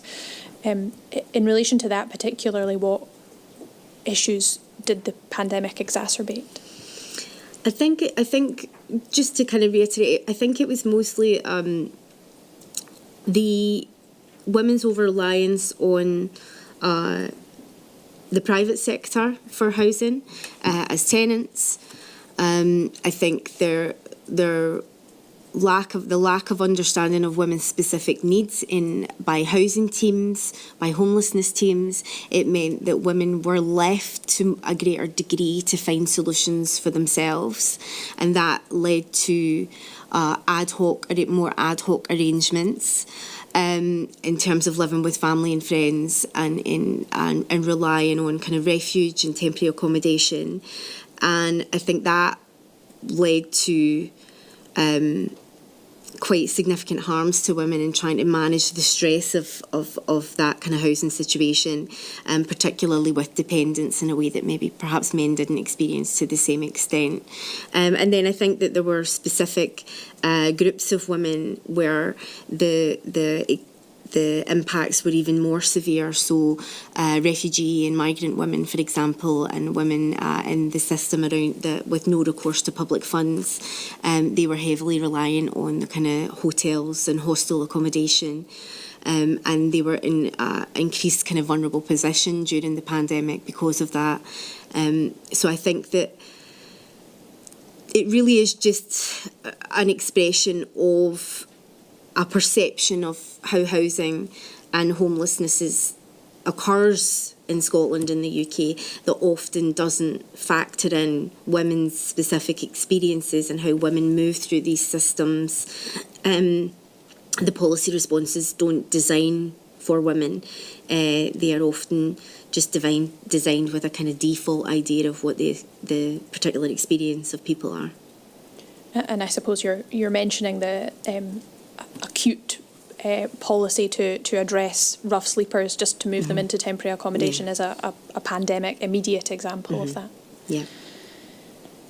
I want to move on to touch on something which you raised, I think, in your evidence on the last occasion in November 23, but that's the issue of pregnancy and maternity, which you begin raising at paragraph 112 of your statement. I think your organisation Engender is rather uniquely placed to provide evidence in relation to this because of the research which you have conducted, I think in tandem with Health and Social Care Alliance. Can you tell me about that piece of work and about some of its findings? Yeah, so we undertook a survey of women who had experience of maternity services during the pandemic. We undertook a survey throughout I think it's 2020, late 2020, 2021, where we surveyed over, I think it was in the region of 200 women who responded to that survey, and then we analysed the findings and produced the findings in 2023. We also, I should say, have engaged with the inquiry through the Let's Be Heard mechanism, and many of the women, or a number of the women who participated in that survey, have been able to feed into the inquiry through the Let's Be Heard process, which is important to point out. So we surveyed women on what their experiences of in pregnancy and maternity and postnatal care, and what we found was, a wide range of experiences.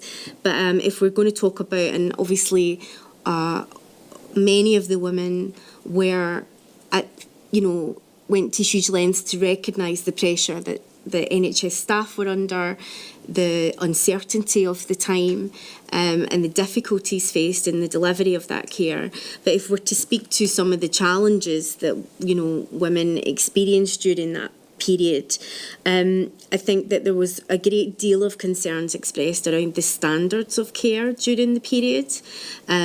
A workforce that was under enormous pressure, was very stressed, may in fact have themselves been quite traumatised by what was happening, with an enormous amount of uncertainty, and approached the provision of maternity services, I'm generalising here, but in a way that was quite rigid and could at times lack compassion or any kind of flexibility for women that were often in very vulnerable positions.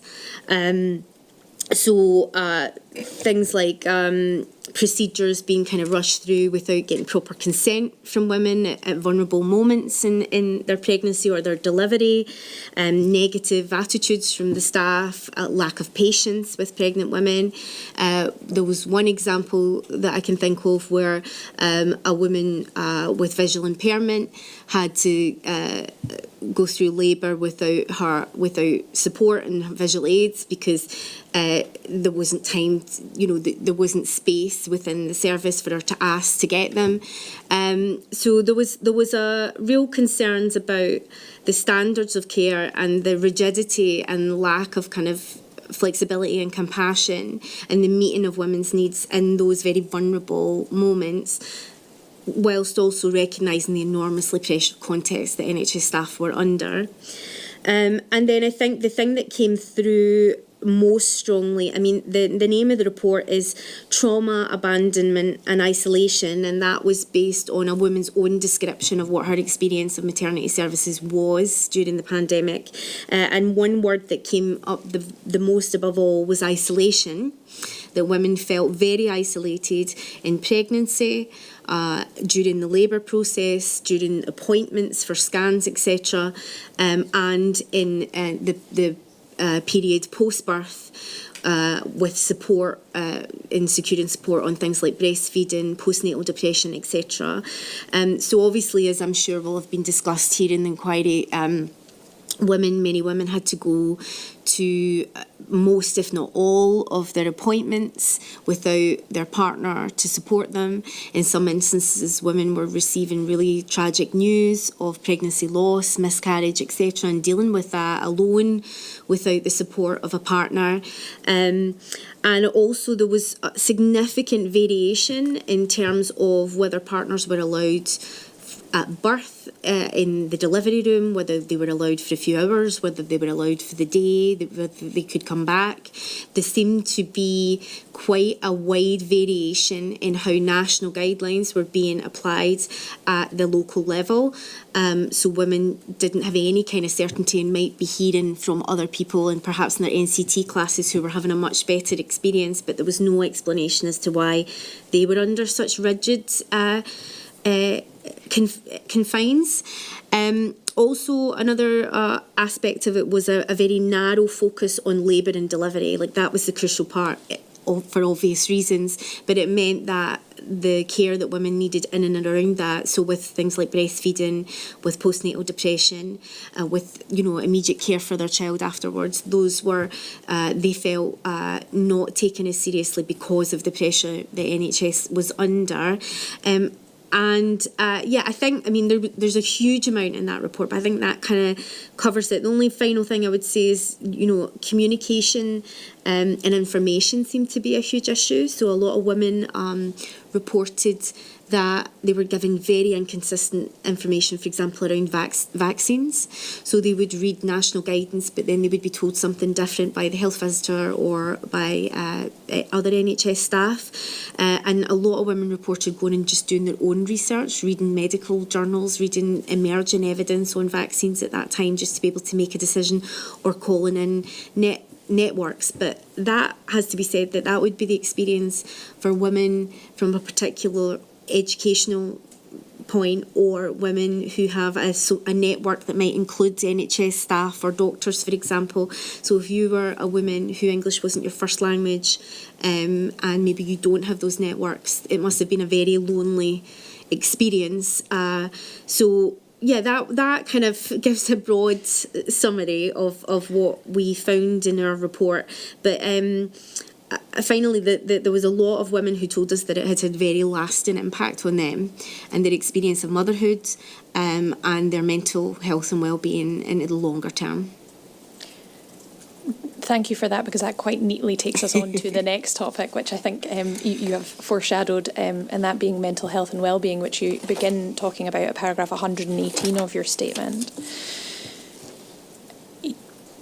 Clearly, it's a matter which affects the population at large, and you've narrated there why, particularly in relation to pregnant women and women with newborn children, mental health and well-being was affected.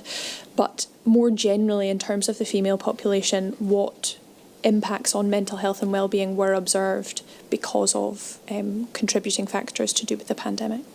So one of the things that we also did in partnership with Close the Gap and other women's organisations across the UK, including the Fawcett Society, was we surveyed women across the 4 nations on a range of experience, including mental health and well-being. So we had some data that came out of that gave us a bit of a steer in terms of what women's experiences were. I think the top line learning, which is, I think probably in no way surprising, is that the level of pressure that women were under in terms of delivering care, they were being poorly served by the social security system. They were often in financial precarity, many women, or they were under enormous pressure in the workplace, either as key workers, frontline workers, or as people who were trying to juggle their job with the childcare and the homeschooling. That had a very significantly detrimental impact on women's mental health throughout the pandemic, and that we saw indications through the work that we did, but also I think there's been subsequent research on this, that women's mental health significantly deteriorated at a rate that was far in excess of that of men during the pandemic, because of the relentlessness of the pressure they were under with regards to care, and juggling everything that was expected of them, and the kind of outsourcing of state responsibility onto their shoulders. I think part of that as well is that there was very little recognition that was even occurring. So we're talking about it now, but I think generally there wasn't, it was just expected. So I think that also psychologically is quite a draining situation. The other thing as well that we saw was that particular groups of women, their mental health deteriorated significantly. Young women were one such group. The isolation that young women were experiencing was particularly harmful for them.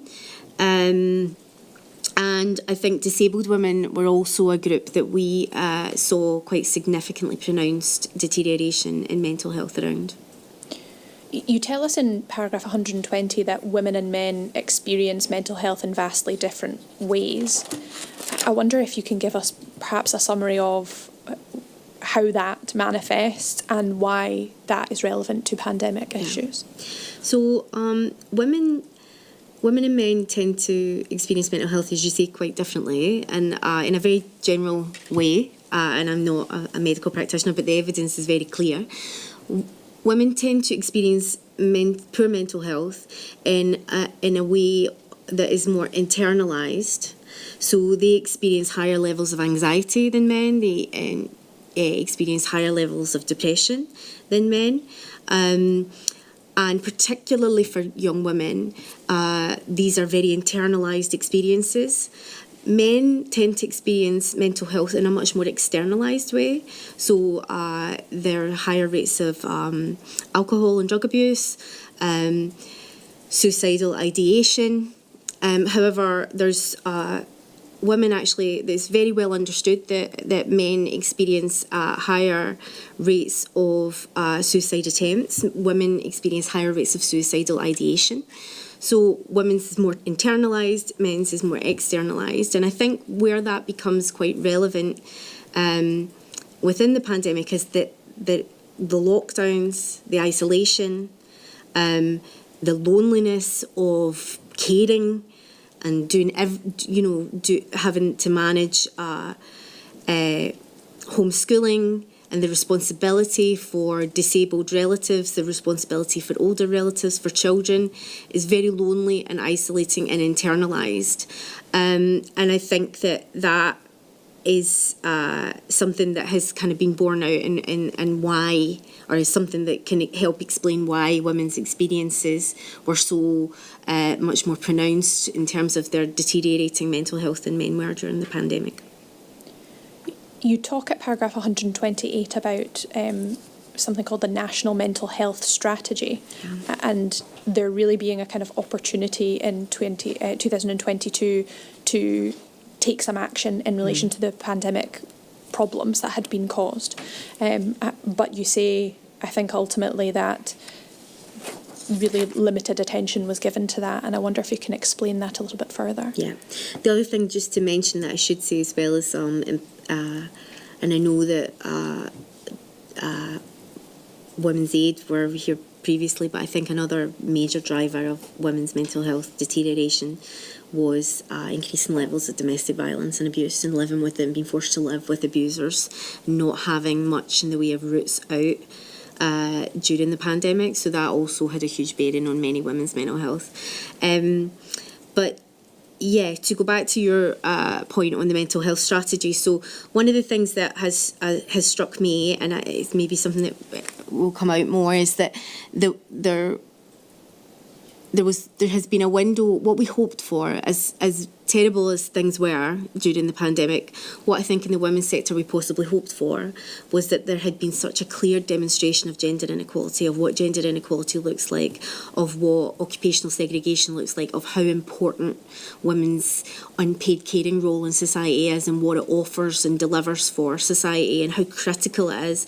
And women's work in the workplace in terms of the vast majority of key workers. We really thought that we might see an increase in understanding of these issues and urgency around these issues. But the mental health strategy is one example of that, is that despite us really communicating these issues through COVID, writing very detailed consultation responses to Scottish Government, really trying to feed into that strategy, we then received a mental health strategy from the Scottish Government which was not gendered in any way and did not recognise the differences in how men and women experience mental health, the specific consequences of the pandemic for the different groups, and it didn't really recognise it at all. There was a bit of kind of rhetoric around it taking COVID into account, but really what we saw was a largely ungendered mental health strategy, which was really a terrible missed opportunity, and one that I think we're still understanding what the impacts will be in the longer term on women, and because their mental health needs have not been met, and really the trauma of the pandemic hasn't properly been addressed in policy. Before we go on to talk more about mainstreaming and decision making and the making of policy, I wondered if perhaps the last, and you've already made reference to the last group of impacts which you mentioned within your statement being disabled women, and particularly access to certain services during the pandemic for disabled women. You begin talking about that paragraph 139, but can you perhaps summarise some of the issues that you observed that disabled women faced? I think the specific issues that we raised around it was there was a slightly contradictory approach from Scottish Government. So the Scottish Government had called upon local authorities to do more to provide for disabled people during the pandemic, to undertake more kind of assessment of need and deliver more social care packages for disabled people. But at the same time, what we saw was, there was more money provided by Scottish Government, but actually most of the needs assessments that were required, the social care needs assessments, were abandoned during COVID. And this had quite a significant impact on disabled women for obvious reasons, that they weren't getting their needs assessed, they weren't getting access to the support, the financial support, the caring support, and that this left a lot of disabled women very isolated during the pandemic, and that their access to care was significantly compromised. I think at paragraph 141 you tell us that there are a number of services which are required to manage certain disabilities, and there have been reports that those during the pandemic period were deemed non-essential.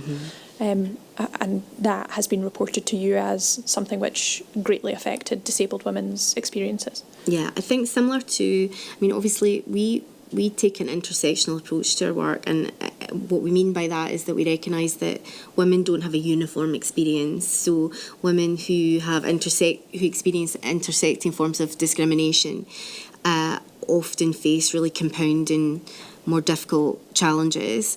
And I think that much in the way as there was a kind of gender blindness in the decision making, so too was there a blindness towards the disabled people's experiences.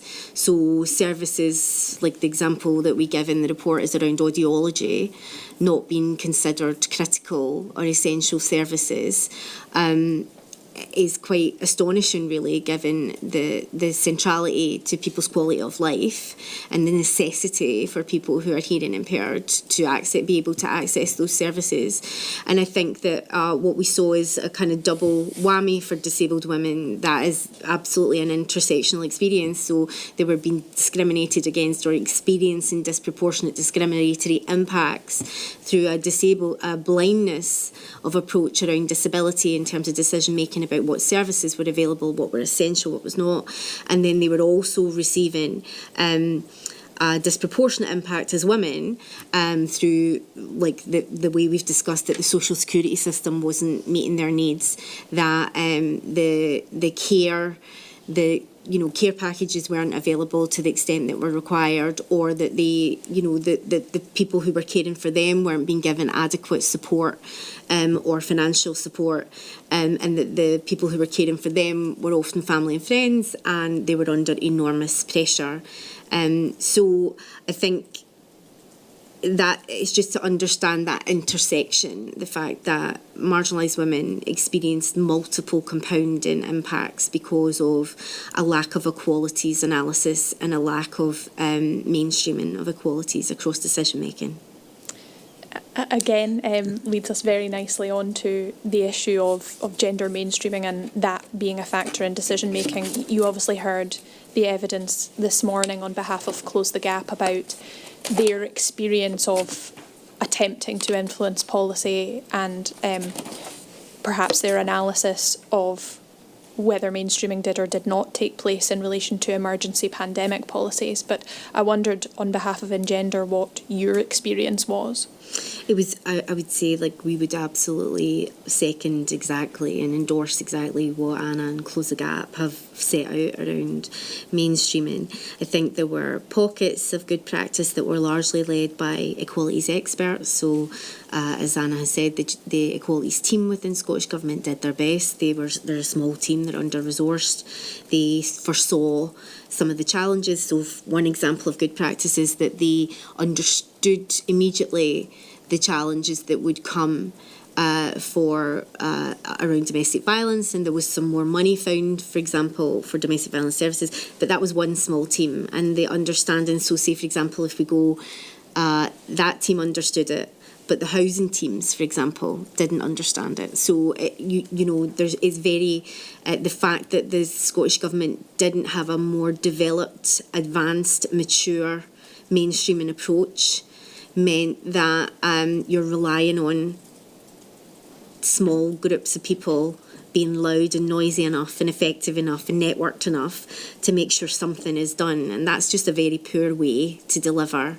government and deliver public services. And so I think, as Anna said, the public sector duty has existed since 2010. Prior to that, there were other duties through existing equalities legislation before that. But I mean, the concept of gender mainstreaming as best practice has existed since the 1990s at international level. So we've had consecutive government after government not take this seriously enough and critically not see it as something that's nice to have, or we'll get to it when we've got the money and the time. We're just too under pressure at the moment. We will get to it then, but they don't. That's the way it's perceived, rather than no. This is just the basics of good decision making. This is basic good governance, and if you're not considering the needs of women, who are 51% of the population, but also all of the other marginalised, all other marginalised groups that make up the vast majority of the population, if you consider them all together, then you are not making decisions that impact communities well. You're actually making poor decisions. So I think that at a very high level would be, I think mainstreaming has not been invested in enough in the Scottish Government. It has not been taken seriously enough. There's an assumption that if people are just good people and they think equality is a reasonable thing, that equality will occur naturally. And actually you need architecture, you need mechanisms, you need, as Anna has said, you need training and competence, you need accountability mechanisms, you need investment and resources, and these things just have not been done. And the public sector equality duty has enormous potential, but it's not been funded, it's not been taken seriously enough. The review, as Anna has said, has just been kind of kicked into the long grass for a long time now, and it's a real shame, and it was a real missed opportunity, and it more seriously than that, it certainly led to significant and more severe consequences for women during the pandemic, undeniably, and also for marginalised groups. You say, I think, quite pertinently at paragraph 41 that you have continually underlined that crisis management cannot and should not be used to justify ignoring or minimising statutory obligations. Yeah. So I think, as Anna also said, the fact that, I find it staggering, the decision that was made that PSED reporting could just be sort of paused and abandoned, because I think rather than it being something, and I think it speaks to how the importance of this, or the level of understanding around mainstreaming, that it's just, again, speaking to that, is nice to have. And it's not. It's a fundamental, as I said, part of good governance. And the fact that it was kind of seen as could be just quite easily dispensed with at a time where I would argue it's most needed.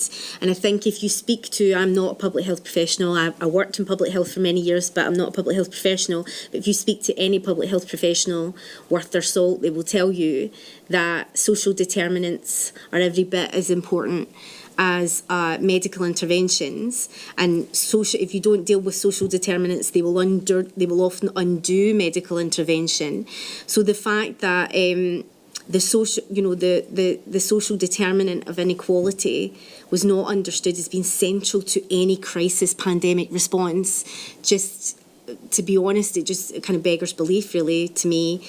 I think that, rather than it being something that could be easily dispensed with, it was more important than it has ever been, but it wasn't taken seriously. You give, I think, some specific examples as to where you think perhaps equality issues were deprioritised. One of them you've already mentioned, the public bodies being able to suspend reporting on public sector equality duties, which I think you deal with at paragraph 32 of your statement. Were there any other issues which you think are quite clear examples of equality not being a priority? Yeah, so I think some of the examples, I think that there was, there's the element of the design part of it, so the design of policy, where equalities was not baked in to the design. So as Anna had mentioned, EQIAs, so 2 examples we gave of really strong examples of where the EQIAs were really poor quality and didn't really consider the gendered impacts was the continuing of court processes. So the decision around to reintroduce and continue court processes, the equality impact assessment around that took no consideration of women's caring responsibilities and the pressures women were under and what the impacts that would have on women's availability for jury service, so the shape of juries, the representation, and then consequent women's access to justice if you don't have representative juries. So that did not feature. The other one, which I think Anna mentioned, was around schools reopening. So the EQIA around schools reopening didn't consider the caring responsibilities of women, the fact women were trying to job go work, all of the issues that has been mentioned already about women's access to furlough, things like that, all of these things that were impacting women didn't feature in the EQIA of schools reopening, and given that women do the vast majority of childcare and certainly did during the pandemic, it's quite surprising that wouldn't be there. So that was kind of like in the design part of it. I think there was also some examples of where there was commitments made, but they weren't implemented. So in the Coronavirus Act, the Coronavirus Scotland Act, we argued for a duty to be written into that act around equalities mainstreaming, which the government, to their credit, did do, but then there wasn't any work behind it, there wasn't any investment or work behind it to properly implement it and roll it out. So there's the implementation part. So even when the commitments are made, it's not kind of followed through, resourced. And then I think there was possibly the kind of communication side and the messaging side of things. Not like some of the examples that we've heard already around furlough, etc., that even when mitigations were made, so when we had pointed out there are gendered dimensions to this, and then changes were made, so they weren't communicated well. So the Scottish Welfare Fund is an example of that. So they didn't communicate with women experiencing domestic violence very well, or they didn't communicate with carers well, but also at UK government level, the furlough scheme, even when there was corrections made around kind of part-time furlough, that wasn't really communicated or rolled out enough to really have the benefit that it potentially could have. It wasn't designed, but then when it was corrected, it wasn't communicated. So there's a kind of design, implementation, communication dimension to how mainstreaming didn't happen at those key critical points, I think. You, in your statement at paragraph 43, do acknowledge some instances where you say the Scottish Government made efforts to recognise gendered impact, and I wondered if there were any that you wanted to give some recognition to in the context of your evidence. Yeah, so I think with regards to that, the Scottish Government did pull together a social renewal advisory board that was set up by the ministers. And that was quite an involved process. It was quite a lengthy and involved process, and they published a report. The Renewal Advisory Board published a really comprehensive report, which had quite a lot of recommendations that were gendered. We participated as an organisation in that board, and there was some strong recommendations, I think, around pay and income, support for unpaid carers. There was a whole kind of raft of gendered recommendations. And that's a really good report, and it stands as a very strong piece of work. And I think when I go back to my earlier point about us being hopeful that because all of this, there had been such very blatant examples of gender discrimination and inequality, and the value in addressing it, because women contribute so much to society, and the value. I think the Social Renewal Advisory Board, we felt that was our opportunity to really kind of like have a step change post-pandemic, But unfortunately, that report, as good as it was, it's unclear what's really been implemented from it, and that goes back to the kind of implementation gap that I mentioned earlier. And there's no, as far as I know, been an evaluation of that process. So 5 years out or 4 years out, maybe from that, there's not been a process of evaluation of what actually was delivered from that hugely comprehensive process that took place to say, well, what's our vision for the future now? How do we recover as a community and as a society?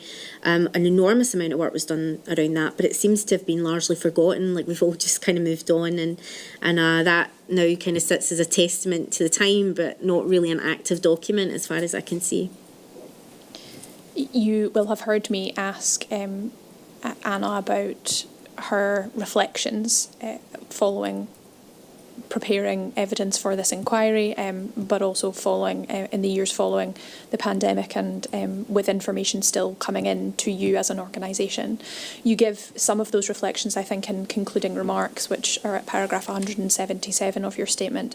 But I wondered if there was any lessons to be learned or similar that you could highlight to us today. Yeah, I mean, I think if there's, I mean, I think the big one is around mainstreaming, and the fact that Scottish Government needs to recognise its centrality to good governance, and how it is absolutely critical to future preparedness for crisis. And as we don't know when the next crisis will be, work needs to be done sooner rather than later. So the public sector equality duty review that's been long delayed and diminished really needs to be dusted off and re-examined and moved forward in a meaningful, resourced way. I think that there is a need to really do some research, and in particular invest in research on the intersectional dimensions of the real impacts this has had on the most marginalised women, and to ensure that a more gendered response is integrated into major relevant pieces of policy, like mental health that we've mentioned. The other one, just to touch briefly on, is economic policy. So in the years after the pandemic, post-pandemic, we had a national economic strategy that's a 10-year strategy. It's not gendered at all, and given the contribution that women made to upholding society's infrastructure during the pandemic, the vitalness of the social care sector, the health sector, the teaching sector, and the impact of unpaid care and the value of it, the fact that none of those things are particularly focused on. So the formal care sector or unpaid care are not integrated into the economic strategy at all. It's not gendered at all. So I think there needs to be a revisiting of that. And then just finally, maybe just to say, I think like after major crises, there's often a window of opportunity for equality to significantly improve. So in the aftermath of the World Wars, women's equality extended enormously because women had been able to demonstrate what they could do and their importance in society. And I think that there is a smaller opportunity to do that in the post-COVID landscape, but it seems to be being missed. So I think before more time passes, what I would really like to see is the Scottish Government really kind of grab the nettle on that and really try and step up their game on tackling gender inequality, and particularly intersectional gender equality for the most marginalised women. Those are all the questions that I have for you. Thank you very much. Thank you. Thank you very much for your evidence. We'll take lunch now and come back at 2 o'clock. Thank you.